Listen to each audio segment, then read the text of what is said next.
Anime. Anime. What if I told you anime isn't just about crazy fights, giant robot, and cool looking stuff? It's about way more than that. And I'm gonna show you right now why anime deserves a spot in your life. But before we get into that, let me start off by breaking off a few stereotypes. One of the most biggest misconception about anime is that it's just for kids. People just see anime, how it's drawn, how it's animated actually, and they immediately think, oh, these are cartoons, they're just for kids. You couldn't be more wrong. In other cases, people also think all anime are the same, which is also further from the truth. I mean, sure, there are some anime that are for kids, but there are also plenty and majority of anime out there that are actually for adults. So you just have to know what you're looking for. But one thing's certain, there's anime out there for everyone. With that being said, there are plenty of genres as well. You can, if you're into romance, there are romance categories in anime. Slice of life, I mean, if you're wanting to relate to some anime, you can because there's something out there for you. There's actions like shonen, those are mostly for like boys in majority of the time in the cases, but I mean, everyone enjoys an action anime or movie, right? But there's also some darker scenes anime. There are some thriller themes, thriller genres, gory, very gory animes out there. So trust me when I say it's not just for kids. And of course, not all anime are the same. I mean, point proven. You'll see that the more you get into anime. So why anime and not something else like a series or movies or anything actually? Well, anime to be honest is very very complex and it's very different compared to the average entertainment setting because anime they can focus on a lot of different things. It's very diverse, like the art style. Every single anime has a different art style. Every one of them is differently drawn and color depth. It's very different compared to other forms of entertainment, which are very limited. There's also a lot of emotional depth when it comes to anime. I mean, since it's being drawn or animated in this case, the animators have the ability to actually communicate emotion on a way bigger scale compared to if it's real life, for example.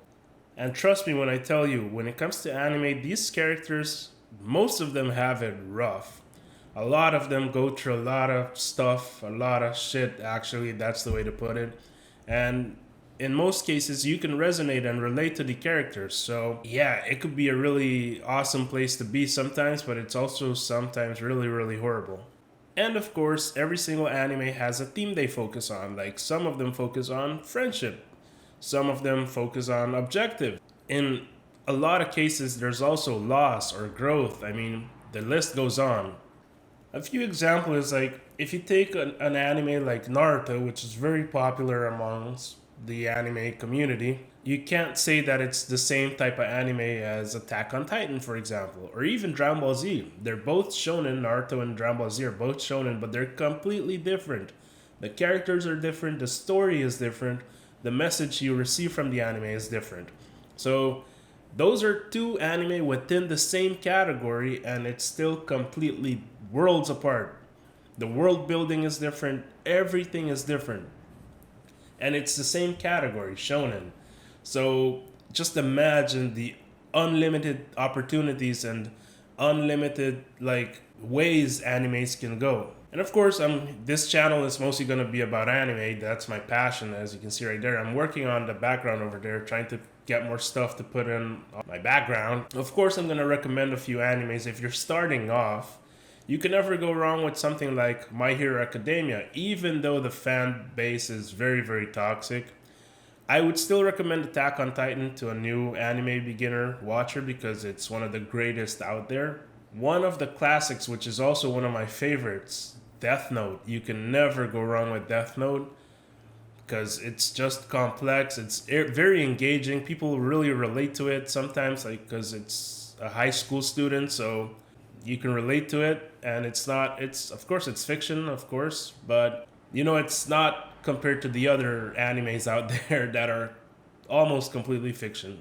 And last recommendation would be Demon Slayer, which is also peak anime right now. Demon Slayer is really known for its animation style. That's why it blew off actually. So there you go, an anime with a regular story. They're trying to tell a story about these siblings, but then the animation is so peak that that's what blew it off. So there you go. These things are endless. All these numbers of things that you can tell with anime. It's endless. I hope this video was educational for everyone. You learned something. I hope at the end of the day you kind of get into anime because that's the goal. I want to share my anime opinions. I really do want to share my passion with the world, which of course is anime. But also, if you made it to this part of the video, I really want you to comment what your favorite anime is, what your first anime was.